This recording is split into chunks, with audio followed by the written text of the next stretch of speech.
Bonjour et bienvenue dans ce nouvel épisode du podcast Open Startup. Un épisode un peu spécial aujourd'hui car, une fois n'est pas coutume, nous enregistrons en public. Vous pouvez peut-être vous manifester d'ailleurs par une petite main d'applaudissement. Si c'est la première fois que vous nous écoutez, je suis ravi de vous accueillir. Je m'appelle Guillaume Comagnac et je suis directeur associé chez Tracteur, une équipe de passionnés d'innovation qui accompagne les entrepreneurs dans le développement de produits et services numériques. Comme je le disais à l'instant, nous enregistrons en direct de l'accélérateur Le Village by CA. Et pour celles et ceux qui ne connaissent pas encore, Le Village by CA est un réseau d'accélérateurs de start-up implantés partout en France, dans les grandes métropoles, créé par le Crédit Agricole en 2014 avec de nombreux partenaires. Le Village offre un cadre idéal pour développer son projet grâce à des rencontres business, des ateliers et des événements adaptés aux besoins des entrepreneurs. Un grand merci à l'équipe du Village de Bordeaux pour l'accueil chaleureux ce soir. Et si vous entendez le crissement du tramway et son signal sonore, c'est parce que nous sommes juste à côté de la place des Quinconces, en plein cœur de Bordeaux. Aujourd'hui, je suis entouré de deux personnes qui ne sont pas des inconnus pour ce podcast, Guillaume et Xavier.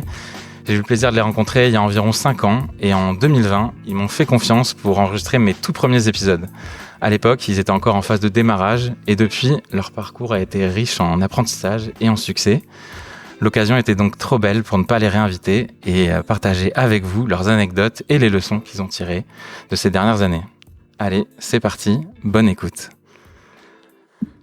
Voilà pour la partie intro. Dernière petite annonce avant qu'on démarre vraiment. Ce soir, donc j'ai deux entrepreneurs masculins qui sont là, mais la cause de la diversité dans la tech et autres me tient quand même à cœur. C'est pourquoi j'ai déjà booké le prochain événement dans ce format-là, avec cette fois-ci deux entrepreneurs femmes qui nous parleront, elles, de qu'est-ce qui se passe après la startup. Pour le coup, il y en a une qui a vendu sa boîte, l'autre qui l'a liquidée. Il y a beaucoup de choses qui finalement sont très communes à leurs deux parcours. Ceci étant dit, écoute, c'est parti. Salut Xavier, salut Guillaume. Bonjour tout le monde, bonjour les Guillaume. Salut Xavier.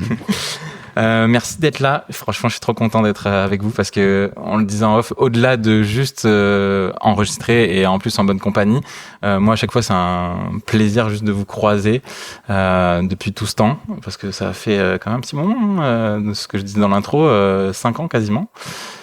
Et sur ce, ça lance un peu mon premier questionnement pour celles et ceux qui n'auraient pas eu la chance comme moi de vous côtoyer durant ces dernières années. Qu'est-ce qui s'est passé, en fait, dans cette... Rien. Eh bien, ceci clôture notre épisode d'aujourd'hui. Merci d'être venu. Merci d'avoir écouté. Non, bref, en vrai, c'est long et court à la fois. De 4 ans, c'est un sacré cycle. Et du coup, ce que je vous propose, c'est un peu nous raconter c'est quoi la différence entre le Xavier et le Guillaume d'il y a 4 ans. Et donc, d'ailleurs, à travers ça, le Faria Analytics, comme on disait à l'époque. Oui. On voit qu'aujourd'hui, c'est différent. Et à Kigora, justement, qu'est-ce qui s'est passé de marquant que vous pouvez nous raconter pour débuter ? Alors, nous, pas mal de choses parce qu'on s'était parlé milieu 2020, je crois. Ouais. J'ai réécouté le podcast et je me suis vraiment rendu compte qu'on avait accompli pas mal de choses entre-temps. Au niveau de donc effectivement, on s'appelait Faria Analytics, qui était le nom de la boîte. On était une société spécialisée dans le conseil autour des data où on aidait des grands groupes à exploiter leurs données. Et depuis cette date-là, on a déjà gagné un prix d'innovation. C'est arrivé quelques mois après, tu nous as porté chance. C'est arrivé quelques mois après le podcast. On a gagné un Village Award d'ailleurs. On a aussi développé, on a pivoté, et on y reviendra, je suppose, tout à l'heure. On est passé du monde du conseil à l'édition de logiciels. On a commercialisé en 2021 un logiciel de contrôle des factures de transport de marchandises.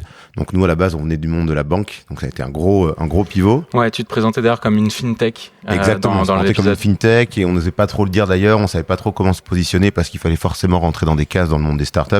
Et nous, c'était la case fintech qui nous allait bien. Et aussi parce que c'était à la mode. On surfait un peu sur la vague. Donc, beaucoup de choses on a sorti donc depuis 2 logiciels, on a fait une levée de fonds, on a fait pas mal de choses et on aura le temps d'y revenir, je suppose, en discutant. Et en tant que personne, mais du coup maintenant j'ai vraiment l'impression d'être un vrai entrepreneur après avoir traversé tout ça.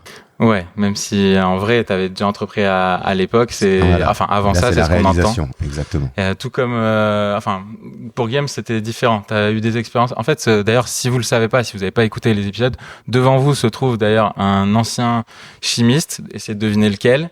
Se trouve quelqu'un qui avait lancé une marque de vêtements, même une marque de fast-food, un autre qui avait bossé sur les tentes 2 secondes je crois, chez Decathlon. Donc ouais, ils ont eu des parcours de vie assez éclectiques. Et donc pour ça, vous pourrez toujours écouter les épisodes qui sont disponibles. Toi, de ton côté, Guillaume, qu'est-ce qui s'est passé là depuis 4 ans? En fait, moi, ça m'impacte tout de suite 4 ans, 5 ans. Là, ça va faire 6 ans qu'Akigora existe. Et en fait, c'est la plus longue expérience que j'ai dans une boîte. Ok. Donc, ça passe à une vitesse éclair, impressionnante. Et en regardant un petit peu en arrière dans le rétro, je me rends compte que en 2020, déjà, je crois que j'étais presque tout seul dans le bureau. Là, on est plus d'une dizaine. Donc déjà, ça pose un peu les choses. Ce côté humain, c'est ça qui m'impressionne le plus, moi, en vrai, quand je me retourne. Parce que je me rappelle des 5 ans qu'on a fait au village, d'ailleurs. C'était hyper sympa. On a invité plein de monde et notamment, moi, j'en ai profité pour faire une petite photo de waouh, où on en est. Et je pensais pas être autant ému par cette aventure, par les gens que j'ai rencontrés. Et donc, c'est pas le premier truc auquel je pensais initialement, mais c'est le truc qui m'a le plus impacté. Donc, voilà, c'est assez impressionnant. Et puis après, c'est vrai qu'on a pas mal bougé. On a également un peu pivoté. On s'appelle toujours Akigora pour le coup, mais c'est vrai qu'Akigora au tout début, en 2020, je croyais encore doucement à un Eldorado de Akigora va révolutionner le monde du conseil, de la transition, en se basant sur des profils freelance seniors. Et en fait, je me suis heurté vraiment de plein fouet à ce moment-là à pas mal de choses et on a dû mécaniquement et un peu par opportunisme pivoter. Et aujourd'hui, ce pivot nous a permis de voir les choses différemment. On travaille bien sûr avec les entreprises, mais on travaille aussi étonnamment beaucoup plus avec le monde de la formation que j'imaginais pas du tout au démarrage. Et donc, désormais, on a vraiment axé beaucoup de choses là-dessus et on est beaucoup plus précis qu'il y a 4 ans. Je me disais, ouais, c'est génial, je vais tout faire. Mais en fait, quand tu fais tout, tu fais rien. Ouais. Donc, j'ai peut-être un peu vite en besogne d'ailleurs, parce que ça, c'est une de mes conclusions. Mais ouais, ça a pas mal bougé. Non, mais t'inquiète pas, on va avoir le temps d'en parler. Mais d'ailleurs, moi aussi, j'ai fait forcément cet exercice de réécouter ces épisodes-là. Et c'est marrant, comme il y a des choses où finalement, vous aviez une vision finalement assez claire de là où vous alliez. Et en réécoutant, j'étais assez bluffé. Toi, à la fin de l'épisode, Guillaume, tu dis, là, il y a un marché sur lequel on aimerait plutôt se lancer. On va y aller d'ailleurs, c'est les écoles supérieures. On a déjà quelques premières missions et tout.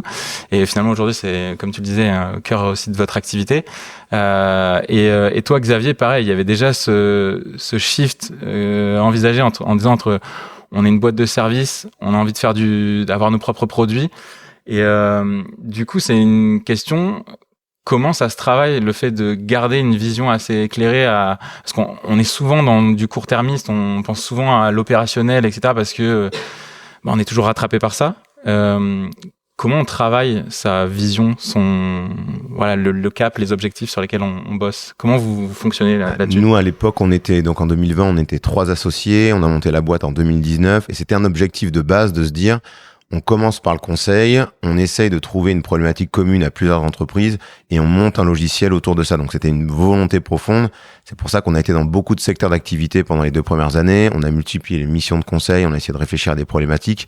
On s'est arrêté sur le contrôle des facteurs de transport parce que c'est apparu comme une évidence. C'est suite à une mission avec un groupe industriel qui est Sanofi. On s'est rendu compte que le problème de Sanofi, c'était le problème de dizaines de milliers de boîtes en France et en Europe. Et on s'est dit, c'est quand même dommage de passer à côté de l'opportunité. Donc on a surfé sur cette vague-là en se disant, et c'est presque ça le plus dur derrière, c'est que c'est facile d'aller voir un petit peu, de taper à toutes les portes. Mais une fois qu'on fait un choix, il faut l'assumer à fond et mettre toute son énergie, tout son cœur en se disant, OK, pendant les 3 prochaines années, c'est ça qu'on va tenter. Quand tu te plantes fort. Quand ça marche, ça apporte quelques certitudes, beaucoup de doutes aussi parce que tu te rends compte que t'es pas le seul du coup à avoir eu l'idée, qu'il y a des concurrents, qu'il y a un marché, mais ça te permet de structurer la boîte et c'est aussi clair quand tu recrutes, tu dis voilà ce qu'on fait. Et une personne qui est dans le public qui est là, qui s'appelle Samuel, m'avait dit il faut qu'un jour t'aies la réponse de Fari Analytics, c'est la société qui. Et du coup, on a pu dire au bout d'un moment, Datafred, c'est la société qui contrôle vos factures de transport de marchandises ou maintenant qui vous aide à externaliser la gestion de vos litiges de livraison. Donc, ouais, tout ce qui est autour de la proposition de valeur, avoir une offre claire, bien délimitée. Exactement. Et ça, c'était notre objectif. Et nos premières frustrations, elles étaient autour de ça, en fait. Notre proposition de valeur était pas claire. Donc, on n'était pas établi, c'était pas ancré. Tu te souviens combien de temps ça a duré, ce truc-là, qui est pas clair? Parce que je sais que dans la salle, il y a aussi des gens qui sont en phase de lancement, qui peut-être se posent des questions de ouais, mais c'est pas encore complet vraiment ce que je fais, il y a des choses qui sont pas claires. C'est OK en fait que ce soit pas clair au début. Pas clair au début, c'est pas grave. L'idée, c'est passer un maximum de temps avec des prospects, avec des clients, écouter le marché, la concurrence, c'est de comprendre ce qui se fait, ce qui manque aussi sur le marché. Et le phare pour nous, c'est est-ce qu'on répond à un problème? Et ça, c'est une question qu'on se pose tous les jours. Est-ce que c'est un vrai besoin chez nos clients? En gros, est-ce qu'on a un produit qui est nice to have? C'est bien d'avoir ça, mais s'il faut couper le budget, on coupe ton logiciel en premier. Ou un must have, t'es dans le processus de tes clients. Ils peuvent pas te débrancher comme ça parce que opérationnellement pour eux, c'est pas possible. Donc c'est cette question qui est au cœur de ce qu'on fait, et c'est pas grave d'explorer au départ. Mais à un moment donné, faut se fixer. Puis en se fixant, c'est aussi être capable de se dire, finalement, j'ai pas de marché, quoi. C'est le plus dur, mais c'est une réalité. Il y a pas de marché, c'est pas grave. Tu pivotes ou tu fais autre chose mais il faut être capable de se dire ça. Ok, hyper intéressant. Même si t'as pas vraiment répondu à ma question, mais c'est pas grave. Qui était de comment on continue de travailler sa vision. Mais c'est ça aussi le podcast. On a la joie de digresser, etc. Mais du coup, je ressens peut-être pour Guillaume. T'inquiète, je t'accompagne. Tu termines ma vision. Non, mais si t'as envie de rebondir sur ce qu'a dit Xavier, évidemment. Mais après, la question est toujours sur la table, si jamais. Ouais, je vais m'y risquer d'y répondre. Et moi, le premier truc qui me vient à l'esprit, c'est sûrement pas ce que vous attendez, mais c'est la peur. Okay. En fait, quand tu démarches, tu commences, tu te lances, tu touches l'eau du bain, tu dis j'y vais pas, et en fait, à un moment ou l'autre, t'as pas le choix, t'y vas. Et à partir du moment où ça commence à prendre, là, il y a personne d'autre que toi ou que tes associés. Mais pour le coup, moi, je suis tout seul, j'ai pas d'associés jusqu'à présent. Je ferme pas la porte, évidemment, ça va pas tarder, mais à ce moment-là, en fait, tu te dis, mais qu'est-ce qui se passe si ce premier filon que je suis en train de tirer, qui me plaît bien, s'il se casse la figure, qu'est-ce qui se passe? Ou si on n'est pas bon? Et en fait, t'es toujours dans un triptyque entre là où tu t'en rends pas compte, mais t'es très bon, là où il y a de l'opportunité, et là où il y a le marché aussi qui est en train de se construire. Et en fait, c'est un peu un sentiment de peur de oula, si j'ai pas ce travail de vision, je risque de marcher sans savoir où je vais, et il y a rien de plus casse-gueule. Et puis quand il y a petit à petit aussi quelque chose qui semble marcher, que tu as une équipe qui se construit, l'équipe elle attend en fait que tu te positionnes parce que c'est toi le capitaine du bateau. Et c'est finalement quelque chose qui va s'imposer à toi-même, de te dire ok, j'y crois. Petit à petit, les connaissances que j'acquiers sur le marché, le feedback que je prends de mes prospects / clients, faut que je m'en fasse des convictions et que j'y aille à fond, parce que si j'y vais pas complètement, quelqu'un va prendre ma place. Et donc moi, l'air de rien, c'est un peu ce sentiment de peur que je trouve assez sain, qui fait que tu vas prendre des décisions en pleine conscience et te dire ok, je mise là-dessus, j'y vais. Peut-être que je crame pas tous mes billes et je mets pas tout au même moment, mais moi en fait j'ai toujours investi mes propres sous, et du coup j'ai pas le choix, quoi. Faut que j'y aille franco. Tu le disais toi aussi d'ailleurs dans la première discussion qu'on avait eue ensemble, Xavier, que moi j'ai pas le choix, hein. J'ai aussi une famille, là maintenant j'ai passé entre guillemets l'âge aussi de m'amuser à jouer à la start-up. Si je me lance dans mon projet, c'est pour que ça fonctionne, quoi. Donc là où je rejoins Guillaume, c'est le côté peur, c'est que tu réfléchis au futur, donc à ta vision, parce que tu as envie d'être là dans 6 mois, dans 1 an, dans 2 ans, et puis t'es pas tout seul. Effectivement, j'ai une famille, mais t'as aussi des salariés qui ont des familles, qui grandissent avec toi, et donc du coup t'es obligé de montrer le cap pour tout le monde et essayer de le tenir, tu vois. Donc c'est bien de le partager avec les salariés, c'est bien aussi de se reposer la question régulièrement, avec du coup mon associé maintenant, avec Mathieu, on se pose toujours la question est-ce qu'on est en phase sur là où on veut aller, parce que c'est ça aussi le risque. Nous, tu vois, pour le coup on est deux, et on peut, si on ne parle pas de vision, on peut très bien se retrouver à un moment donné où moi je vais dans cette direction, mais lui pensait qu'on allait là, et c'est ça aussi le risque. Guillaume, tu voulais y aller? Ouais. Juste un petit complément. Effectivement, aussi, l'air de rien, ta vision, c'est ça qui te fait vibrer. Et c'est ça qui fait que tu te lèves tous les matins avec la pêche, la banane, et te dire ouais, j'y crois, je vais embarquer du monde. Et c'est ça qui fait aussi que tu vas pouvoir attirer des talents.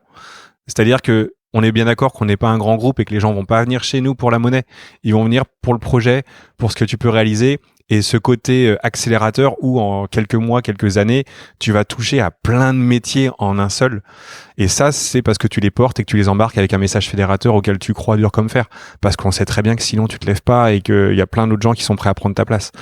Donc voilà, c'est ça qui te conditionne à dire je vais poser une vision, je mets tout sur la table, vulgairement, et ça donne du baume au cœur aussi, parce que tu t'auto-entraînes vers quelque chose qui va dessiner ton avenir? Moi, ça me va très bien comme, entre guillemets, premier enseignement déjà. Enfin, de toute façon, je suis personne pour juger, mais en tout cas, j'apprécie beaucoup le fait que vous parliez de la peur, le fait de se casser la gueule, comme vous l'avez dit, parce que ça fait partie du jeu aussi. En fait, sinon, on n'entreprend pas, quoi. Entre guillemets, ça fait partie des risques du métier, quoi. Entreprendre, c'est aussi...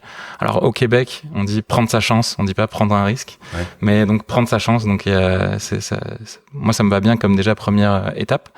J'en profite juste pour dire au public qui est présent que si vous avez des questions, j'ai prévu un câble très long avec ce micro, donc on va d'abord discuter ensemble, mais à la fin vous aurez l'occasion de poser des questions. Donc s'il y a quelque chose qui vient, prenez note et puis on peut vous donner la parole à la fin.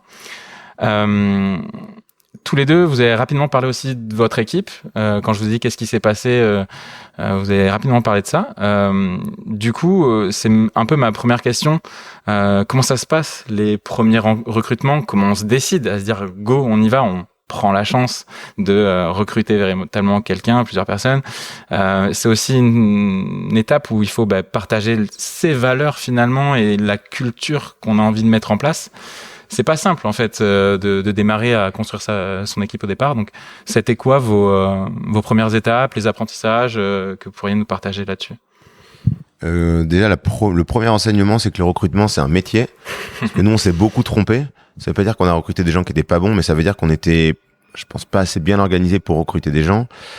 Qu'on avait un système, on est très empathique et on va dire plutôt à la cool, donc on avait des entretiens, on discutait avec des gens, mais je pense pas qu'on avait une vraie grille d'évaluation des profils et le matching entre le profil, son expérience et nos besoins, donc on s'est pas mal trompé.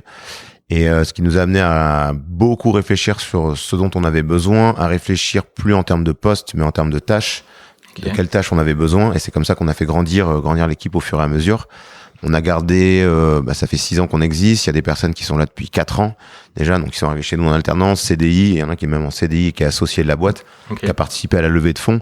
Donc ça, c'est des belles histoires, mais autour de cette belle histoire-là, il y en a d'autres où ça a été un petit peu plus pas chaotique dans les échanges parce qu'on n'a jamais été jusqu'à s'engueuler avec un salarié, mais en le renvoyant, mais plutôt sur ça ne marche pas en fait. Ça ne fonctionne pas et on ne faisait pas avancer les salariés et on n'avançait pas non plus. L'autre problème aussi, c'est au départ, on a recruté des stagiaires et des alternants et on était encore une fois pas câblé pour former quelqu'un. Donc, former quelqu'un qui a 5-6 ans d'expérience, c'est une chose. Former un stagiaire ou former un alternant, c'est un autre domaine de compétences. Carrément. Et encore une fois, ça, on l'avait pas assez bien anticipé. Donc, on a dû se reposer plusieurs fois et trouver des partenaires qui nous aident aussi à comprendre comment on pouvait mieux recruter et, on parle souvent de marque employeur, mais même au niveau d'une start-up, c'est important. Bon, qu'est-ce que la marque veut dire? On n'avait jamais parlé de nos valeurs, par exemple, tous les 3 autour de la table. Et on s'est dit, ok, c'est quoi nos valeurs? En quoi on croit et en quoi on veut que nos salariés adhèrent en nous suivant, pour faire le lien aussi avec la vision de tout à l'heure. Carrément. Avant de te donner aussi la parole, Guillaume, parce qu'en plus, toi, pour le coup, t'es aussi beaucoup en lien avec les écoles, etc. Donc, tu vois les sujets de stage, alternance.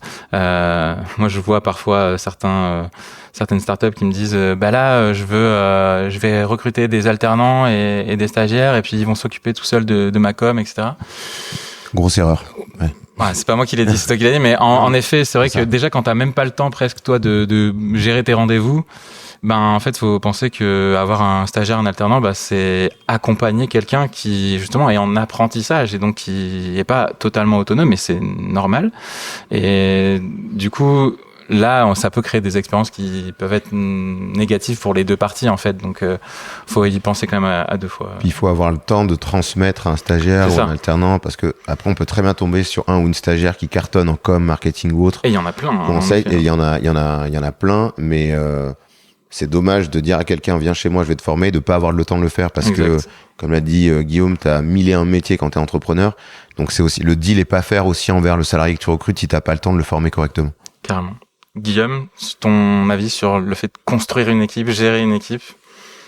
Alors, c'est un vaste sujet. Je pense que tu pourrais faire 3 podcasts rien que là-dessus. Allez, c'est parti. Ça tombe bien. Nous, on est quand même très orienté ressources humaines. Et moi, c'est vrai que j'ai un petit avantage. Tu vois, je suis ingénieur chimiste. Donc, ça aide. C'est évident. Non, pas du tout. Pas du tout. Blague à part, au début, ouais, tu y vas un petit peu avec beaucoup d'entrain, de conviction. Après, moi, je me suis quand même pas mal basé sur les expériences que j'avais eues avant, où j'avais eu la chance de pouvoir un petit peu toucher du doigt au management. Je savais bien que j'étais pas le manager de l'année, mais je me suis rendu compte que j'étais pas le pire non plus, et c'est ça qui m'a donné aussi le courage d'entreprendre. Et sur les premiers recrutements, j'ai eu un peu de chance, j'ai l'impression, qui m'a pas mal aidé pour la suite, parce que au fur et à mesure, en fait, chaque personne qui intègre l'entreprise, on lui a demandé forcément un petit rapport d'étonnement, comment ça va pour elle, comment ça se passe. Et cette personne participait aussi à l'amélioration et à l'affinage du métier. Ce qui fait que chacun se sent acteur, ils apprennent sur le tas, et j'ai l'impression que j'ai un bon rapport à faire venir des jeunes et stagiaire puis alternant, puisque par exemple Jérémy, qui est notre premier salarié, il est salarié depuis fin 2020, mais il est encore là. Ok. Et il est venu en tant que stagiaire à la base, et donc il s'épanouit. Il a aujourd'hui 2 personnes à manager. Okay. Donc c'est vrai que j'ai réussi à le faire un peu monter sur cette partie-là, moins sur la partie tech parce que je suis absolument pas pertinent, mais ça c'est une petite victoire.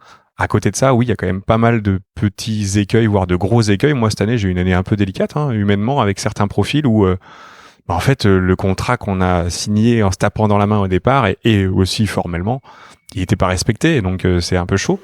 Mais je pense qu'il faut un peu de chance.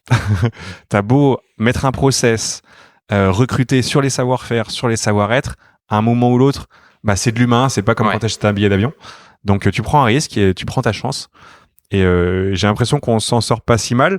Cette année particulièrement, je suis hyper fier de l'équipe avec laquelle je travaille, et j'ai l'impression qu'on a réussi à créer une dynamique et quelque chose. Et ça se trouve, dans 2 ans, quand on fera le prochain podcast, il y aura la moitié de l'équipe qui sera plus là, tu vois. Mais ouais, moi j'ai fait le pari un peu de partir sur des jeunes et de leur dire, tu sais quoi, comme toi, je découvre le métier, donc je compte sur toi pour écrire. Et ça les responsabilise un petit peu, mais il faut faire gaffe parce qu'il y a des gens qui sont pas du tout prêts à prendre ce bâton-là.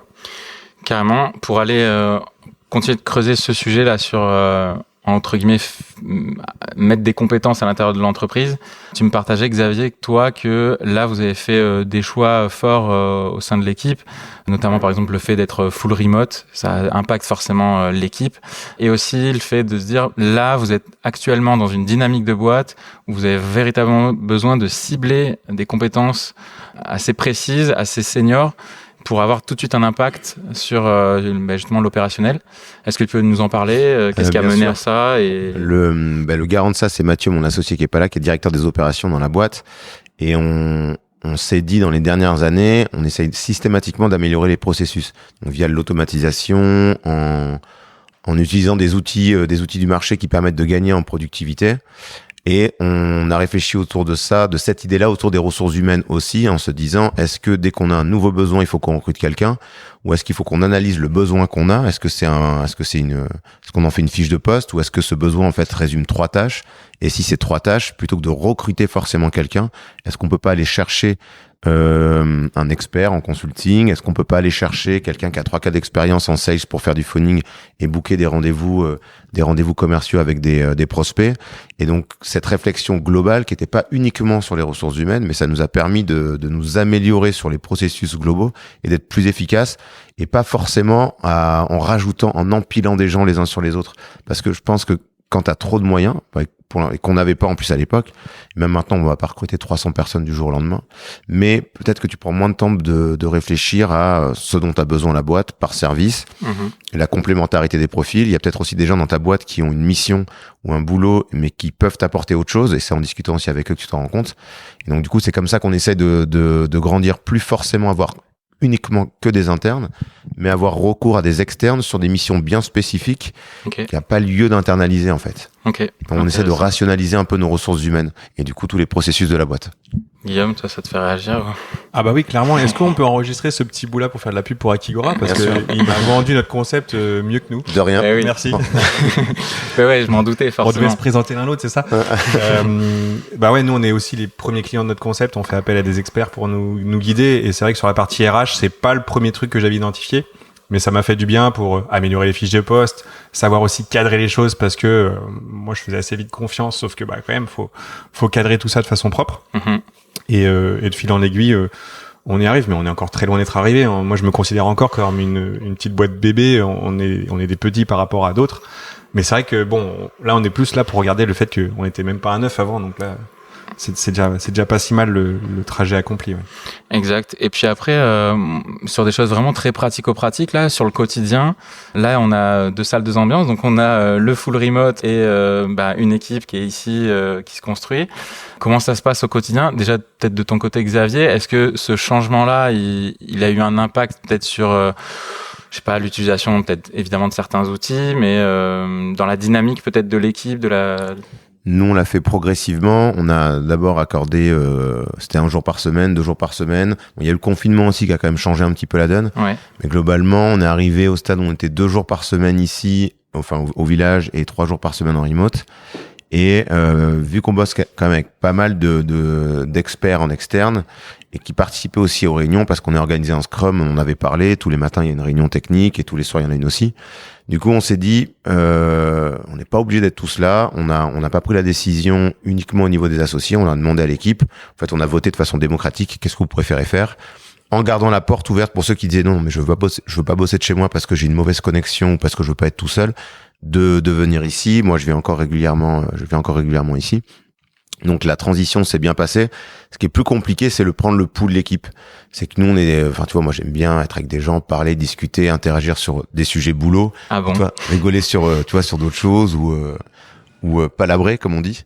Et du coup, tu perds ce truc-là. T'as pas les 10 minutes par jour qui permettent de se connecter réellement. Donc on a essayé de le faire autrement, via des déj, via des apéros, via des choses comme ça, ou des sorties sportives, mais t'as pas quand même cette connexion. Donc, ce qui me manque le plus, moi, en ce moment, dans le full remote, c'est plutôt ce côté-là, le côté, tu travailles en équipe et cette effervescence. Donc, on va essayer de voir si on rééquilibre ou non le truc. Toi, Guillaume, est-ce qu'il y a des choses que vous faites, des rituels, des moments d'équipe, peut-être au quotidien? Je sais pas, est-ce qu'il y a une pause café particulière où toute l'équipe se connecte, ou est-ce qu'il y a des moments dans la semaine particuliers qui fait que vous gérez ce moment d'équipe tous ensemble? Que tu pourrais nous partager? Ouais, nous, je suis un peu plus old school sur le fonctionnement. J'aime bien être au bureau et j'ai plutôt eu une attitude dictatoriale. Moi, j'ai dit c'est 3 jours par semaine en présentiel et 2 jours ça va, c'est pas dictateur.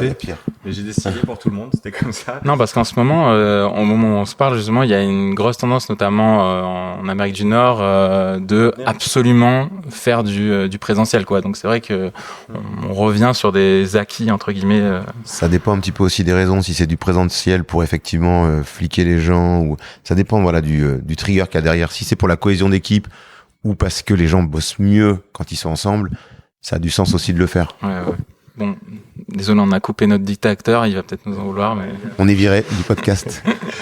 Voilà, je sais plus où j'en suis, merci. Hein. Non, clairement, moi c'est parce que j'apprécie entre guillemets l'échange et je trouve qu'il est beaucoup plus spontané et naturel quand on est dans le même bureau.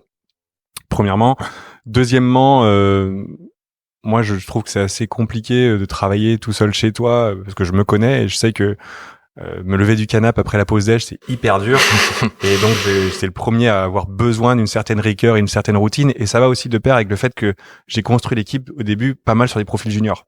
Et donc, tu peux pas te permettre de trop non plus laisser tout seul parce que ça peut les désorienter ou manquer de guidance. Et donc, aujourd'hui, on a un rythme de 3 jours par semaine au bureau. Et ceux qui souhaitent, comme moi, venir tous les jours, aucun problème.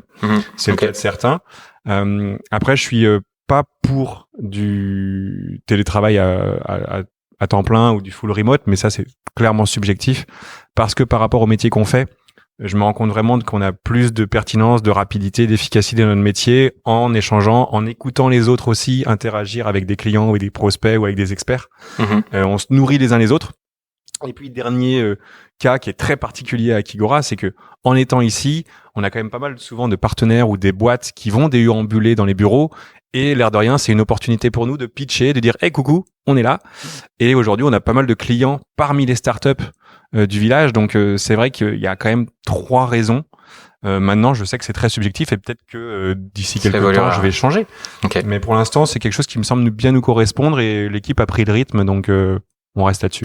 Vous avez vu, j'avais mis un tir ami gentil à Xavier tout à l'heure en disant qu'il n'avait pas vraiment répondu à la question. Là, Guillaume a répondu quand même à la question, mais il n'a pas répondu à celle que j'avais posée sur est-ce que vous avez des rituels, des moments particuliers qui fait que vous faites équipe? Oui. Bien sûr. Et on est en train de tout faire évoluer en permanence. On avait un premier rituel, nous, qui était lundi matin. On fait une réunion d'équipe et chacun parle un petit peu de ce qu'il a fait la semaine dernière, ce qu'il a prévu faire cette semaine. Comme ça, toute l'équipe est au courant de ce que font les autres. Et des fois, il y a des moments hyper intéressants où quelqu'un d'une équipe va interagir et va proposer quelque chose alors qu'il est pas dans cette équipe. Donc c'est vrai que maintenant, en plus, on se la pète, on parle en équipe parce qu'on est 4 départements. Il y a les techs, il y a les RH, et puis après il y a 2 plus petites équipes en nombre qui sont le commerce et la communication marketing. Il y a la direction, il me semble aussi, non? La direction, elle est dans le commerce, la pauvre. Dictatorial. Ouais. Dictatorial. Il se fait manger le pauvre, mais bon. Et en fait, j'aimais beaucoup ça. Et figure-toi que là, on est en train de faire évoluer parce que ces réunions avec le monde, elles prenaient de plus en plus de taille. Et puis chacun a envie de montrer, regarde tout ce que j'ai fait cette semaine, il y a ci, il y a ça. Ce qui fait que maintenant, en fait, celle-ci, on l'a diminue au strict minimum. Mm-hmm. C'est vraiment une réunion où on se dit, tiens, qu'est-ce qu'il y a de proéminent cette semaine? Et après, on va faire plutôt des réunions en équipe. Donc, il y a une réunion par semaine pour la partie RH, une réunion par semaine pour la partie sales. Et tu vois, l'équipe tech, depuis peu, on est passé sur un modèle vraiment en daily stand-up. On a essayé de faire comme les startups, tu vois, pour montrer qu'on est un peu... Évidemment. Cool. Ok, merci pour ces petits coulisses. Xavier, c'est vrai que je t'ai pas demandé sur cet aspect spécifique, mais est-ce que tu as des choses particulières? J'imagine que moi qui le vis aussi avec Tracteur, le fait d'être en remote, on a une culture de l'écrit qui est très forte chez nous. On documente beaucoup, sur Notion notamment. Alors, ça n'empêche pas que j'imagine que vous devez beaucoup documenter aussi, mais de fait, le fait de pas forcément se synchroniser physiquement, on documente beaucoup. Vous, c'est le cas aussi? Nous, c'est historique parce que quand on a monté la boîte, il y avait un des Mathieu qui était à Montréal, l'autre qui était à Paris, donc moi à Bordeaux. Donc on était obligé d'être structuré, d'avoir des moments, tous les matins à la même heure, on se retrouvait, plutôt vers 15h parce qu'il était 9h chez Mathieu à Montréal, mais on a gardé ce fonctionnement-là derrière. Et quand je parlais de processus tout à l'heure, c'est-à-dire Mathieu qui a introduit Notion dans la boîte. Et tout est documenté et il y a des templates pour chacune des discussions qu'on peut avoir avec un client, un prospect sur des salons, les discussions qu'on a en CSM, il y a un template, il y a des templates sur tout pour Notion et on s'en sert aussi pour onboarder les nouvelles personnes qui bossent avec nous, que ce soit des personnes en interne ou en externe. Il y a une bibliothèque de documents pour suivre les processus de DataFret où finalement si quelqu'un n'est pas là, si un des associés n'est pas là, personne n'est perdu. Il y aura forcément l'information quelque part. Et c'est aussi rassurant. Mon associé vient d'avoir un enfant, il était pas là pendant 3-4 semaines. Et du coup, j'étais assez rassuré de savoir que tout est, il y a un endroit pour tout. Il a tout bien rangé. Donc c'est facile de retrouver l'information. Je vous fais une question courte et vous me faites une réponse courte. Ça va être dur, mais 3 outils indispensables à votre quotidien que vous utilisez tous les jours, voilà. Slack, Notion et la suite Google. Ok. Zut, je vais être très très proche de toi. Ouais, suite Google, Notion également. Et pour diverger un petit peu, nous on est plus sur WhatsApp pour les messages instantanés. Ok. C'est cool, on a le triptyque communication, documentation et écriture, production de contenu. Mais retrouver facilement l'information quand même, c'est ce que permettent de faire ces outils globalement, c'est utile. Après, il faut faire attention à pas tomber dans l'excès et être au service de la documentation. Donc, faut garder aussi les pieds sur terre et se dire, on est là pour se parler, on est des humains et tout. Mais c'est vrai que pour les nouvelles recrues, pour amener du cadre et aussi pour s'assurer qu'on a respecté un minimum de process, c'est hyper important. Et on avait beaucoup de retard, nous, pour le coup, là-dessus. Ça y est, on est en train de rattraper tout ça.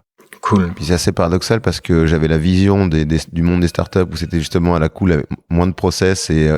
alors c'est là où tu as le plus de process parce que tu es une petite équipe et tu es obligé de le faire de toute façon. Exactement, on travaille vraiment cette efficience et tout. Exactement. C'est-à-dire, dès qu'il y a un truc qu'on fait 2 fois de la même façon, faut entre guillemets l'écrire et potentiellement l'automatiser. Mathieu, ça le rend fou. Un des 2 derniers chapitres que j'aimerais aborder avec vous, c'est le sujet du financement. T'en as parlé dans l'intro, Xavier. Toi, il y a eu beaucoup de changements là-dessus. Vous avez eu plein de rencontres. Il y a eu en effet une levée de fonds, un investissement aussi de la part de Google, le fait d'être lauréat de certains réseaux comme le réseau Entreprendre qui ont fait non, c'est pas si. Bon, si. Ok. Mais d'ailleurs, c'est le cas aussi pour toi, Guillaume. Mais Guillaume, toi, tu as eu un autre parcours, donc tu vas nous raconter ça après. Au contraire, tu n'as pas fait de levée de fonds. Tu y as pensé, tu es passé par plusieurs phases, mais tu vas nous raconter ça. Xavier? Nous, quand on s'est lancé, on pensait pas faire de levée de fonds parce que notre BP devait annoncer 1 million d'euros de chiffre d'affaires, je pense, à la fin de la première année. Donc, on était parti pour être bootstrap. On a eu différents typologies de financement. On a obtenu une subvention régionale en 2020, justement pour nous aider à développer Datafret. Ensuite, on a été lauréat Réseau Entreprendre en décembre 2020. Donc ça nous a aussi ça nous a surtout permis de recruter. Et en 2021, quand on a décidé de lancer Datafret, on s'est dit il faut qu'on arrive à avoir des premiers clients avec un logiciel qui ressemblait pas vraiment à un logiciel. Et une fois je crois qu'on est monté jusqu'à une dizaine de clients, là on s'est dit si on veut que ça ressemble à quelque chose, il va falloir qu'on passe par une levée de fonds. Enfin, il va falloir, c'est le choix qu'on a opéré. Okay. On a mis un peu moins d'1 an et on a réussi à faire une levée de fonds à la base 500 000 euros avec Finaki, donc un réseau de business angel ici à Bordeaux en local. Un business angel qui s'appelle Thierry, qui nous avait dit, je crois qu'on n'avait même pas encore de logiciel ou de client, qui nous avait dit j'aime bien l'équipe, donc si un jour vous arrivez à trouver un fonds qui lead le deal et que vos métriques sont là bien sûr, ben je serai là. Et il a tenu parole, il est toujours là, il est d'ailleurs au bord de la société. Sympa Thierry. Ouais, Thierry Thébault, un super business angel. Et on a du coup fait une levée de fonds avec Finaki, c'est Stéphane Baleston qui est au board, qui représente Finaki.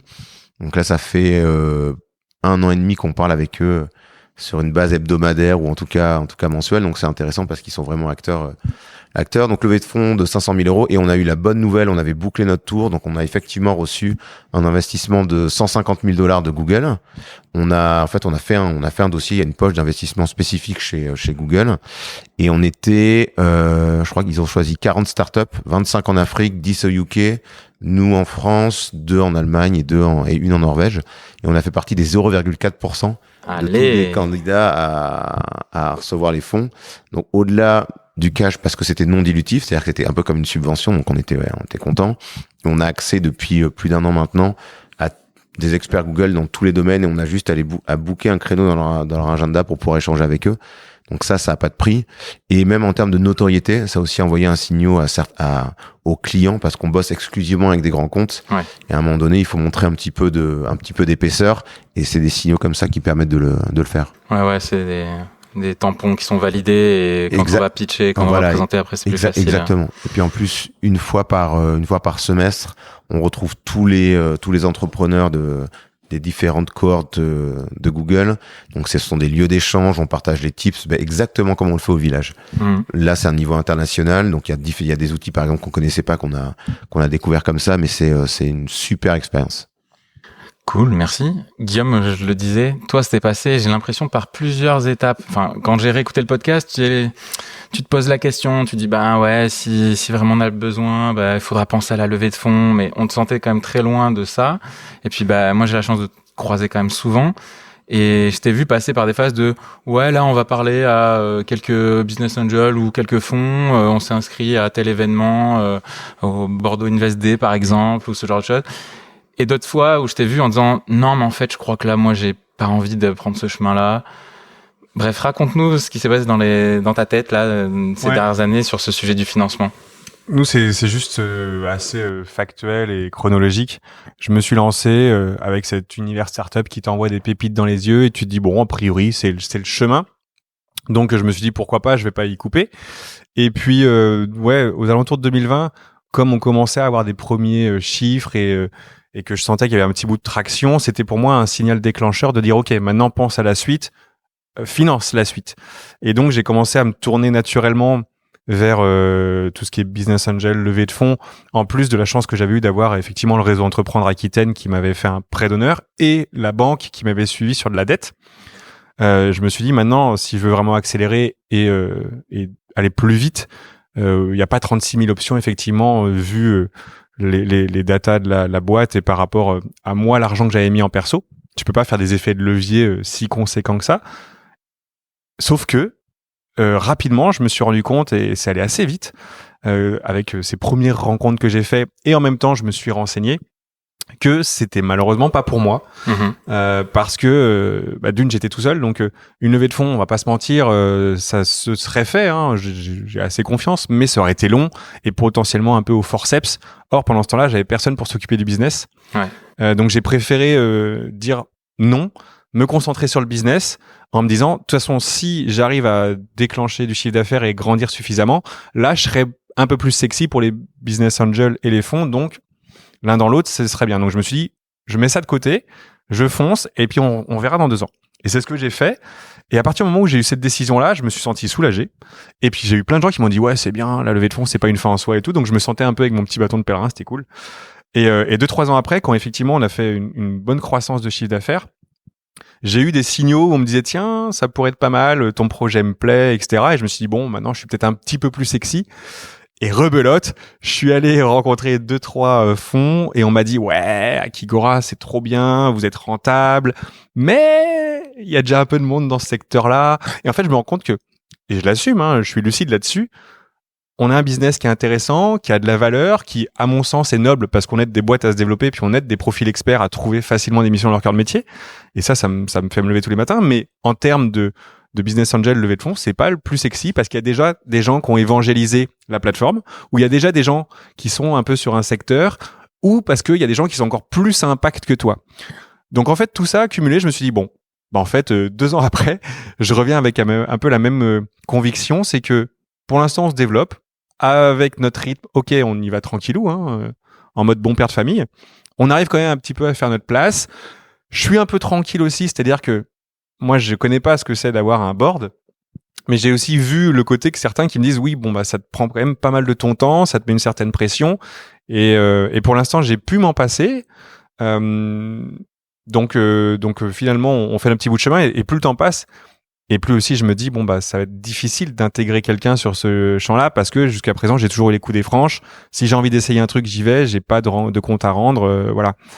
Mais donc, ça a été juste chronologique et parce que j'étais tout seul, que je pouvais pas me dédier 100% à ça parce qu'il fallait que je sois sur le terrain. J'ai fait ce choix-là et puis ça s'est plutôt bien passé. Et donc, 2 ans après, quand je me suis dit, tiens, peut-être que maintenant c'est opportun, ça s'est vite refermé comme porte. Donc, j'ai décidé de la laisser comme ça pour l'instant et on verra un jour. Mais ouais, je suis lucide. On n'est pas une deep tech, fintech, super tech. Et donc, voilà, chacun son rythme et c'est pas une fin en soi. Donc, exactement. Mais moi, ça me va très bien. En fait, c'est aussi ça avec le podcast et autres, de donner la parole aussi à d'autres types de parcours qui sont pas que le parcours classique startup qu'on nous vend dans les médias où le critère de réussite numéro 1 est la levée de fonds, pas du tout. Et donc je suis content que tu partages ça et le côté bon père de famille et construire une équipe, etc. Et on a déjà évoqué le sujet ensemble.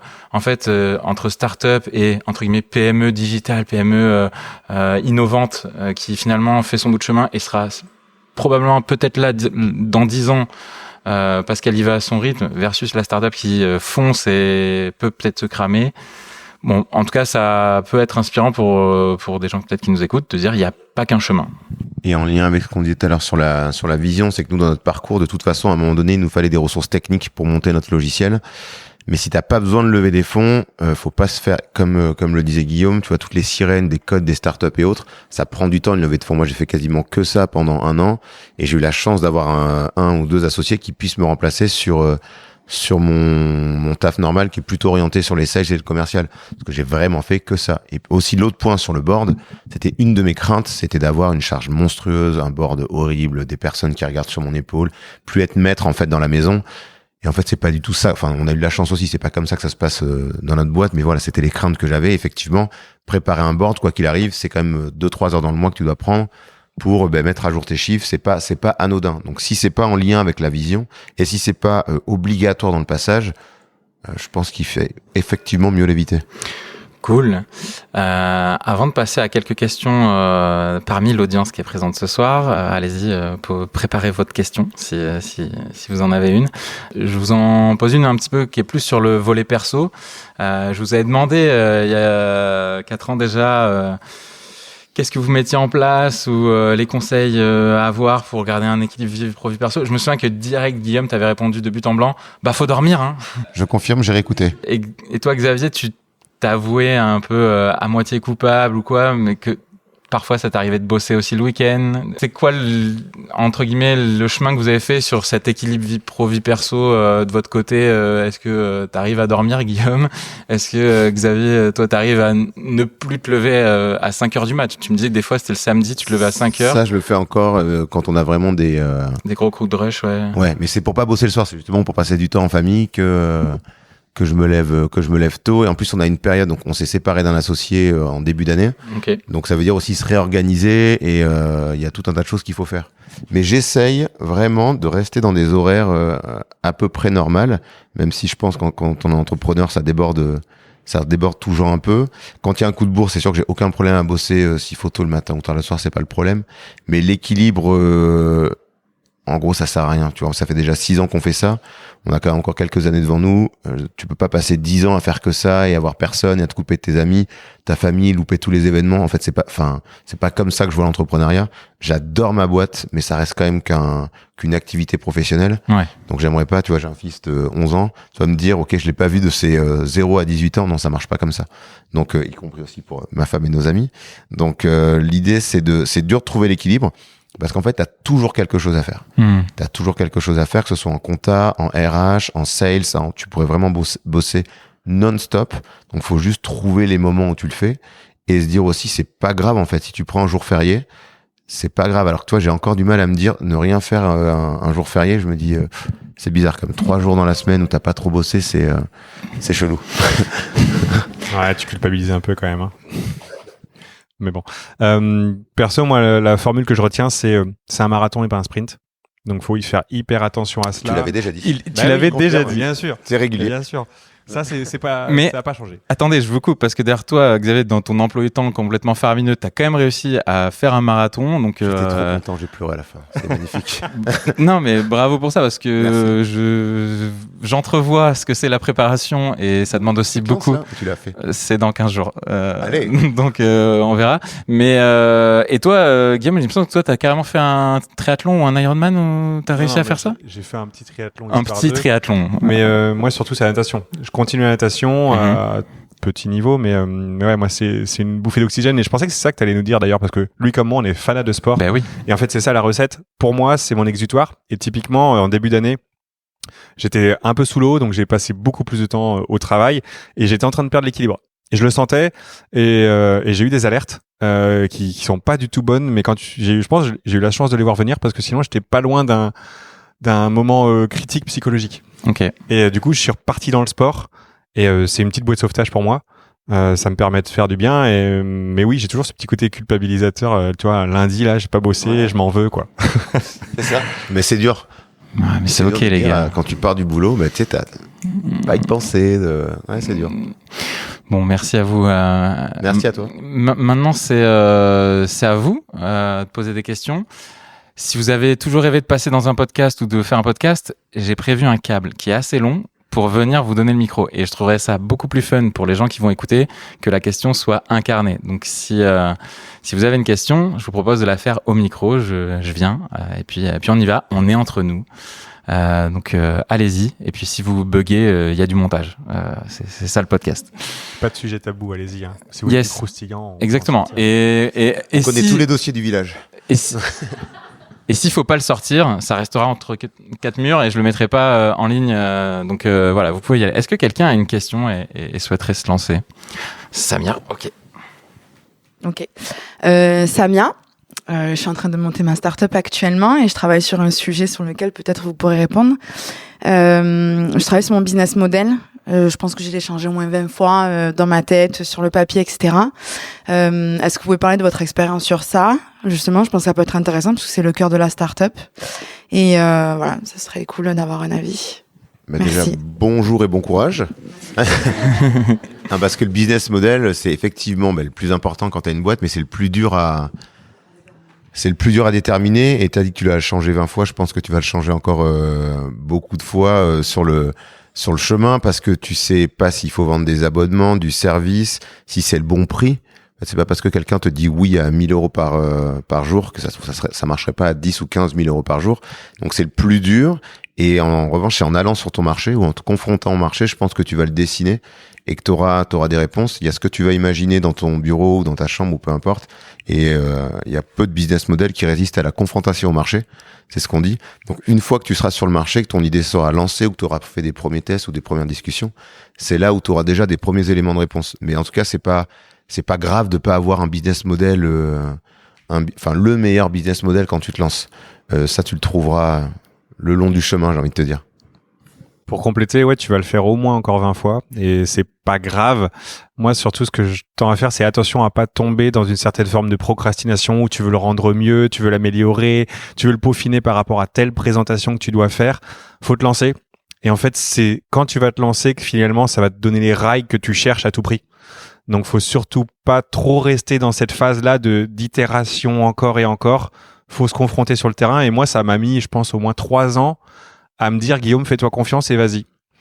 Parce qu'au début, je voulais tout que soit hyper bien léché, hyper propre. Et en fait, quand je présentais mon business model et évidemment mon business plan, les gens, en fait, ce qu'ils veulent juste voir, c'est est-ce que tu es cohérent, est-ce que tu es logique, est-ce que tu as bien réfléchi les choses.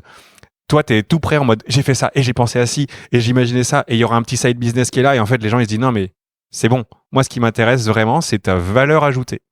Tant que tu as identifié ton quoi que tu évoquais au tout début, ton pourquoi je suis là et qu'est-ce que je fais, en fait, derrière, tu l'habilles comme tu veux. Et ça va passer si le marché va répondre. Quelqu'un qui a envie d'acheter ton service ou ton produit, à partir du moment où il a un vrai signe, si je l'ai pas, je meurs, ou ça va pas, tu sais, le fameux j'ai un pain, si tu réponds à sa douleur, que tu le packages en abonnement ou en service, il va te le prendre. Après, à toi de sentir un petit peu plus qu'est-ce qui fait que tu seras le plus à l'aise et le moins chronophage, etc. Mais nous, on est en train de changer de modèle en ce moment parce que on se dit, tiens, on est trop dépendant d'une commission. Être intermédiaire, c'est dur. Donc, on essaie de faire bouger les choses pour qu'on ait une autre rentrée d'argent, une diversification, un fameux récurrent en parallèle de ce qu'on fait. Et ça prend du temps. Par contre, je sais que les gens, ils le veulent. Donc, à partir de là, que je le vende à 169 par mois ou 189 ou 49, c'est le temps qui affinera les choses et voilà. Et puis généralement, quand tu es avec un client, que tu en es au stade de parler du prix, c'est déjà que tu as quand même bien avancé, que tu as cadré son besoin, que tu l'as compris. Donc si c'est juste de la négociation derrière ou plus ou moins, ça n'a pas une grande importance, quoi. Tu l'auras ferré. Cool, merci pour cette première question. Une seconde question. Ouais. Bonjour à tous, merci à vous deux déjà. Moi, je suis la cofondatrice de Frugal, mais bon. Moi, j'avais plutôt une question sur comment vous voyez dans, je sais pas, allez, on va dire 5 à 10 ans, grand max. Est-ce que vous voyez revendre? Est-ce que vous voyez faire évoluer votre poste en mode, je suis plus du tout opérationnel, mais je suis plutôt là pour les décisions stratégiques et je vais investir dans notre business ou même monter une autre boîte, hein, ça peut... Comment vous voyez, vous, dans 5 à 10 ans, dans l'évolution de votre poste en tant que dirigeant, en fait? Je vais te répondre dans 10 ans. Pour évoquer un point dont tu as parlé, j'adorerais investir dans des sociétés. Tu vois, avoir l'opportunité de rencontrer souvent des entrepreneurs, tu vois, parce que c'est des gens passionnés. Enfin, tu vois, tu diriges aussi une boîte, il y a une certaine passion qui m'excite, tu vois, de se dire, ok, ça t'apprend à, tu vois des gens passionnés, t'es obligé de rentrer dans différents sujets, de vraiment t'intéresser, de parfaire ta culture dans différents domaines. Tu restes aussi, c'est un moyen aussi de rester à la page, de pas être dépassé. Donc, moi, j'aimerais bien être investisseur et avant ça, du coup, dans 5 ans, avec Mathieu, mon associé, qui est aussi mon ami d'enfance, on en parle souvent. On se dit, s'il y a la nouveauté dans ce qu'on fait dans 5 ans chez Datafret, si on a attaqué un nouveau marché, si on a développé de nouveaux produits, je pense qu'on n'aura aucun mal à être dans la société. Par contre, si c'est pour faire exactement la même chose, effectivement, la voie sera peut-être plus de le vendre ou d'arriver à se réinventer d'une quelconque façon. Mais je pense qu'on pourra pas se dire avoir l'ambition dans 5 ans de faire exactement la même chose que maintenant. Ça m'intéresserait moins. Et si c'était dans ma boîte, je sais pas si j'aimerais avoir un rôle uniquement stratégique. Tu vois, par exemple, moi, ce que j'adore, c'est les sales. Tu vois, parler aux clients, trouver la problématique, vendre nos logiciels. C'est ce qui me galvanise le plus. Donc, je pense que j'aimerais, en tout cas, dans 5 ans, toujours garder un rôle opérationnel et un lien avec le marché et les clients. Oui. Vas-y, Guillaume. non, mais je t'ai pas senti te lancer tout de suite. Donc, je me suis dit, est-ce qu'il va y aller ou pas? C'est une question que tu te poses tous les jours. Et je pense que je pourrais répondre trois façons différentes en fonction de mon humeur du jour. Aujourd'hui, j'ai envie de te dire, je pense que dans 5-10 ans, je serai encore là. j'ai envie de voir jusqu'où je peux l'emmener, en fait. J'ai envie de repousser les limites. Alors, c'est peut-être l'esprit compétiteur qui parle là, mais j'ai envie de voir jusqu'où je peux l'emmener. Et comme c'est ce que j'essaie de faire et ce que j'ai envie de faire, forcément, ça va être quelque chose d'autre qui va se passer. C'est toujours comme ça et ça sera toujours comme ça. Faut rester en veille et on verra les opportunités qui se dressent personnellement ou à l'échelle de la boîte. Mais pour l'instant, j'ai vraiment envie de la faire grandir, voir jusqu'où on peut l'emmener, continuer ce que je fais parce que je trouve que ça a du sens quand même. Et puis, on a tellement de points de progrès, tellement de choses à faire. Mais il se peut aussi qu'au bout d'un moment, j'ai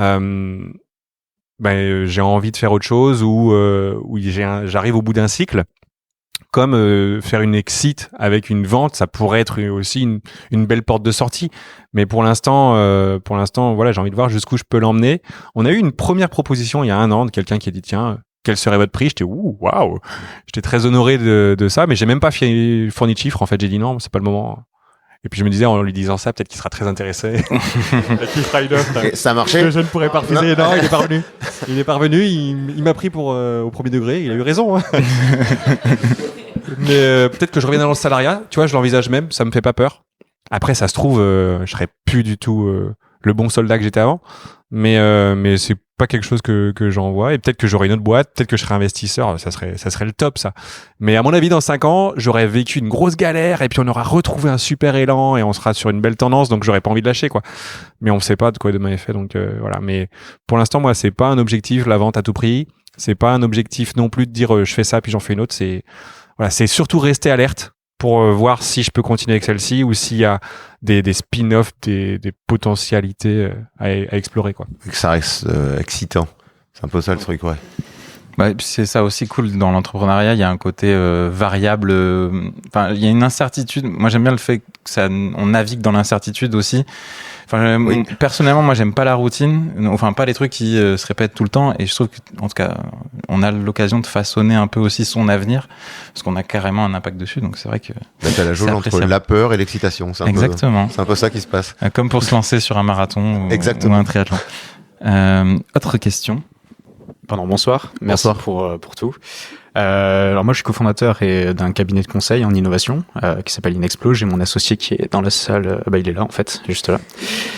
Alors, en fait, c'est intéressant que vous avez parlé des écueils et des problématiques qu'on peut rencontrer lorsque l'on arrive dans une situation où il faut commencer à embaucher. On n'a pas parlé plutôt des leviers de croissance potentielle ou de incrémentale, en fait, qu'on peut trouver à travers l'embauche et le recrutement. Moi, ça m'a un peu refroidi ce que vous avez dit, et justement, on est dans cette situation où on arrive, où on se dit, on va attendre d'être au max de ce que l'on peut faire avant de pouvoir recruter. Mais avec cette problématique potentielle qui est, on n'aura plus le temps de pouvoir former et de bien le faire. Quelles sont les bonnes pratiques selon vous et à quel moment il faut le faire pour justement éviter cet écueil-là? Vous avez 2 heures. Ça se fait en fait, il n'y a pas, je pense, de vérité générale. Ça se fait au moment où toi t'es prêt. Encore une fois, recruter, ça nécessite d'être capable d'accueillir quelqu'un et de se dire que tu vas l'aider à grandir dans ta boîte, que tu vas lui donner une responsabilité, que tu lui as donné, qu'il a des objectifs clairs autour de son poste. Et ça n'a pas toujours été clair, en tout cas de notre côté, parce que Guillaume, c'est un peu différent. Moi, j'avais managé des équipes, mais c'était manager des équipes commerciales. Donc, j'avais une dizaine de commerciaux, mais j'étais directeur commercial, j'étais passé par leur métier avant, donc je savais exactement ce par quoi ils passaient, à quel niveau ils en étaient en fait dans la progression. Là, quand tu as une boîte, tu dois recruter des devs, tu dois recruter des gens à la compta, tu dois recruter des commerciaux. Et en fait, c'est très dur d'être bon sur tous ces métiers-là. Et donc c'est en ça où je disais tout à l'heure que nous, on essayait de penser à se dire, il y a des métiers où on sera capable de former les gens. Je prends mon exemple en direction commerciale, mon associé en direction marketing. Il y a des endroits, je pense, où on sera pas les meilleurs. Par exemple, on a un CFO externalisé qui est dans une boîte qui s'appelle La Direction pour faire un petit peu de pub. Du coup, il fait la personne avec qui on travaille fait tout mieux que ce que nous on pourrait faire en fait. Et on n'aurait pas de valeur ajoutée à recruter un jeune comptable ou même un comptable expérimenté. Ça aurait pas de valeur. Donc cet arbitrage, il est un peu sur ça en fait. Avec qui je peux vraiment grandir. Et quand on recrute par exemple le sales qu'on a, on se dit ok, peut-être qu'il va être directeur commercial dans 3-4 ans. Donc la progression, c'est comme ça que tu la vois aussi. Et désolé si on t'a fait peur parce que c'est vraiment pas le but. Moi, le premier truc que j'ai dit quand même tout à l'heure en arrivant, c'était surtout l'expérience humaine et l'histoire qu'il y a derrière. Et en fait, les gens vont enrichir ta boîte. Moi, c'était assez facile. Comme j'étais tout seul, j'avais pas trop de doute sur le fait qu'il fallait que je m'entoure. Et même si j'ai des experts ou que je romps l'isolement de l'entrepreneur grâce à des événements via le réseau Entreprendre ou via d'autres moyens, en fait, à un moment ou l'autre, tu sais qu'il y a des endroits où t'es vraiment pas le meilleur. Et donc, même si c'est quelqu'un qui va le faire peut-être en balbutiant au début, ça sera toujours mieux que toi. Il va apporter de la fraîcheur, des idées. Et donc, c'est ça qui fait qu'à un moment ou l'autre, faut se lancer parce que c'est un marathon, n'oublie pas. Donc, si tu fais tout seul jusqu'à ce que t'en puisses plus, c'est peut-être que c'est déjà un peu trop tard. Si vous avez les moyens et la possibilité que c'est jouable, vous n'avez pas grand-chose à perdre que de le tenter. Parce que en France, que ce soit stagiaire, alternant ou CDI, ça peut très bien faire quelque chose de très clair qui est la période d'essai en fait.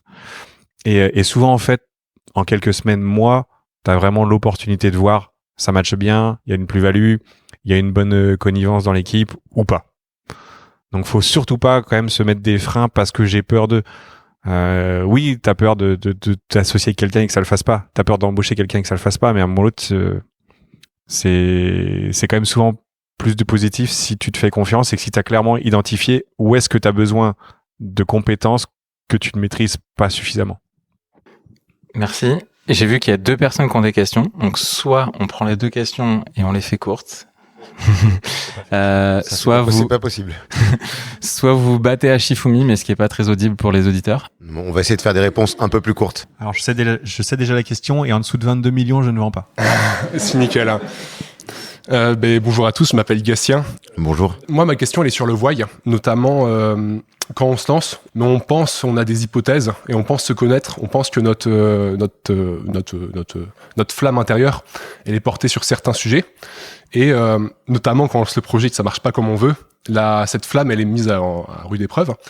Et donc, moi, je me pose la question si le why, c'est quelque chose qui est porté sur un sujet en particulier, par exemple la santé, enfin des choses comme ça, ou si c'est plus un mode de vie, aimer l'entrepreneuriat, aimer monter son équipe, vivre un peu comme on l'entend. Et j'aimerais bien avoir votre avis par rapport à ça, tout simplement. Merci pour la question. J'aurais envie de faire une réponse de 30 minutes parce que c'est effectivement ce qui est intéressant. C'est que, personnellement, moi, j'ai toujours voulu entreprendre. Vraiment, depuis que je suis ado, je crois que je voulais entreprendre. Et donc, du coup, c'est ça qui te porte, tu vois. Donc, tu réfléchis à plein d'idées, mais forcément, peut-être que tu as un autre regard que ceux qui s'en foutent d'entreprendre parce que tu regardes plein de domaines, t'assistes à des réunions comme celle de ce soir, tu vas à des meet-up alors que t'as pas de projet. Mais c'était une vraie volonté d'entreprendre. On se dit souvent avec mon associé que s'il fallait vendre des sacs de ciment, on aurait une entreprise et on vendrait des sacs de ciment et ce serait aussi sympa parce qu'on le ferait ensemble et on grandirait ensemble. Donc c'était plutôt ça qui nous a animés. On n'avait pas de conviction sectorielle. On s'est juste dit, on a une expertise, elle peut s'appliquer au domaine de la banque parce que c'est là d'où on venait. On s'est juste dit par intuition, ça peut s'appliquer à d'autres domaines et on s'est dit, allez, go, on se lance sur cette base-là et on est aussi dans un pays, la France, qui permet de te lancer. Aux États-Unis, c'est très dur de te lancer ou au Canada, parce que Guillaume y était, t'as aucun filet de sécurité. Là, en France, t'as un filet de sécurité qui te permet aussi, alors il existe pour l'instant, je sais pas s'il existera dans 1 an, dans 2 ans, dans 3 ans, mais qui te permet de te lancer et de devenir une PME et peut-être un jour une grosse PME ou une ETI ou un grand groupe. Ça te permet de te lancer au moins pendant 2 ans, on va dire à moindre frais. Et donc si t'as vraiment l'envie d'entreprendre, c'est possible. Donc c'est ça qui m'a porté, moi, l'envie d'entreprendre. C'était un peu long, non ? Ça va. J'ai vu ton... C'est validé. 2 salles, 2 ambiances. Moi, c'est l'opposé. En fait, je savais pas si j'allais entreprendre. J'avais ça dans un coin de la tête, mais voilà. Et en fait, j'ai eu une idée et c'est devenu plus fort que moi. En fait, je me suis dit, si je le fais pas, je vais être dégoûté. Quelqu'un d'autre va le faire et je sais que ça va marcher. Et en fait, c'est ça qui m'a vraiment poussé. C'est que j'avais une idée qui me tenait au corps. J'avais fait 3 boîtes avant, ce qui m'avait permis de voir qu'a priori, j'étais pas le plus mauvais et j'avais des appétences à manager. Et c'était juste la confiance dont j'avais besoin pour pouvoir me lancer. Mais en fait, moi, c'était juste vital. Je pensais pas entreprendre, je me voyais pas comme entrepreneur, mais d'un coup, j'avais si je le fais pas là, je vais le regretter tout le reste de ma vie. Et cette idée, elle vaut la peine. Et voilà. Cool, merci Guillaume. Dernière question, et après, si vous avez encore des questions, Xavier et Guillaume ne partent pas. On a prévu quelques boissons, quelques petites choses à grignoter pour poursuivre les échanges en bas, tous ensemble. Merci Guillaume. Bon, j'ai essayé de faire court, c'est pas gagné. Je suis Adrien. Guillaume, dans un épisode précédent avec Alexis Monville, vous parliez de la capacité du CEO à évoluer avec son entreprise. Et c'est vrai que quand on lance une startup, on parle souvent de MVP, de se concentrer sur le business plutôt que de construire une plateforme et de penser trop à la structuration au début. Mais pour autant, à quel moment dans vos boîtes vous avez senti le moment où c'était le moment de structurer justement, est-ce qu'il y a eu un facteur déclencheur? Est-ce que c'est un nombre de personnes dans l'entreprise, un montant de chiffre d'affaires? À quel moment vous avez senti que c'était le bon moment de mettre du temps sur la structuration de l'entreprise? Nous, c'est un petit peu c'est même pas un petit peu, c'est grâce à Réseau Entreprendre. Juste pour expliquer en 2 mots, c'est quand on rejoint Réseau Entreprendre, quand on est lauréat, on a un accompagnement de 3-4 heures par mois avec un mentor. Et en fait, on était en difficulté financière, c'était après le Covid, on sentait qu'on s'essoufflait. Et en fait, c'est grâce aux discussions qu'on a eues avec lui, on nous a dit, OK, qu'est-ce que vous avez bien fait depuis le début? Parce qu'en fait, on était sur plein de missions différentes, on faisait du conseil, mais on le faisait pas très bien. C'est lui qui nous a posé la question, recentrez-vous sur ce qui a été une grande réussite dans vos 2 dernières années, et peut-être concentrez-vous sur ça pour développer un logiciel, et organisez-vous dans toute la boîte pour ne faire que ça. Et en fait, ça a été l'élément déclencheur où on s'est dit, OK, notre cap maintenant, c'est qu'on va faire un logiciel. Ça va être un logiciel de contrôle des factures de transport de marchandises. On a un use case qui a bien fonctionné. Donc, on se réunit avec tous les salariés et on se dit que maintenant, on fait que ça et on a un cap et on fait que ça jusqu'au bout. Et donc, du coup, ça a amené de la structure mécaniquement autour de l'idée de base. Donc, c'est venu un petit peu parce qu'on était au pied du mur et je pense que c'est ce qui se passe avec tous les entrepreneurs. C'est souvent au pied du mur que tu as des bonnes idées parce que tu n'as pas le choix d'avoir autre chose qu'une bonne idée. Au pied du mur, tu vois mieux le mur. Et après cette grande réflexion philosophique, moi, j'ai fait une réponse beaucoup plus courte. Moi, c'est l'équipe. J'ai quand même, je pense, voire trop longtemps été en mode on y va, non pas à l'arrache, mais on y va et avec les moyens du bord, on se débrouille et ça va marcher avec la tête bien faite, avec quelques règles quand même, on va y arriver, jusqu'à ce que tu sentes que l'équipe le demande, que c'était criant, qu'il fallait quelque chose de plus carré, de plus processé pour pouvoir vraiment démultiplier les choses et pas refaire ce qu'on avait déjà fait 2-3 fois. Le problème qu'on avait, et c'est pas évident à te rendre compte quand t'es solo founder, c'est que tout dépendait de Guillaume à un moment. Et ça, c'est pas possible parce que j'étais un super terme de startup, single point of failure. C'est-à-dire que si je vais pas bien, la boîte va pas bien. Et là, c'est quand même un gros coup d'arrêt si tu le vois pas venir. Et moi, c'est l'équipe qui m'a fait réaliser que maintenant, c'est bien gentil, mais on va structurer, on va mettre du process qui va nous permettre d'aller plus vite et d'être plus pro. Parce qu'on a besoin d'être plus pro et ça va bien au début. Je me débrouille, le mode MVP, ça te permet de passer beaucoup de barrières. Et c'est pour ça qu'on disait lance-toi parce que ça, il y a quand même, je reviendrai jamais là-dessus. Par contre, au bout d'un moment, faut arrêter aussi de compter que sur ça et il faut faire confiance à des mécanismes qui marchent. Merci beaucoup à tous les deux. Merci à toi et merci Guillaume. Merci Xavier, merci Guillaume. Je pense qu'on peut beaucoup les applaudir. Merci à vous d'être venus. Merci encore une fois à vous d'être venus. Merci pour vos questions aussi. Ça fait trop plaisir. Pour celles et ceux qui auront écouté en audio et qui ont quand même des questions, n'hésitez pas, que ça soit sur Apple Podcast ou même Spotify. Maintenant, on peut laisser des commentaires. Donc, au passage, je fais les annonces de podcasteurs de fin. Abonnez-vous. C'est gratuit. Ça fait plaisir. Et puis, surtout, vous serez tenus informés de la sortie des prochains épisodes. Le truc classique aussi de mettre 5 étoiles. Je sais pas si dans la salle il y a des auditeurs, mais pareil, que vous soyez sur Apple Podcast, Deezer ou Spotify, ça valorise en fait le travail effectué. Ça fait plaisir aussi aux invités, mais ça permet aussi d'en convaincre aussi de nouveaux pour développer le podcast. Et puis rien que pour des punchlines de fin comme c'est au pied du mur que tu vois mieux le mur.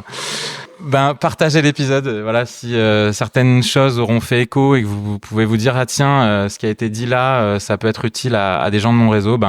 Voilà, partagez-le, que ce soit sur LinkedIn, en DM, WhatsApp ou quoi. Ça fait toujours plaisir. Prenez soin de vous. Merci encore et puis à très bientôt pour un prochain épisode. Vivement les 10 ans, que je puisse dire une autre punchline que j'adore et que je peux pas m'empêcher.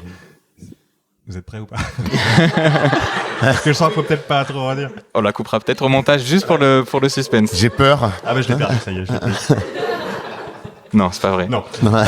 Mon entraîneur de natation disait toujours, c'est quand t'arrêtes de vouloir être meilleur que tu cesses déjà d'être bon. Donc, faut toujours vouloir être meilleur. Ok. Bah, merci, Guillaume. Merci.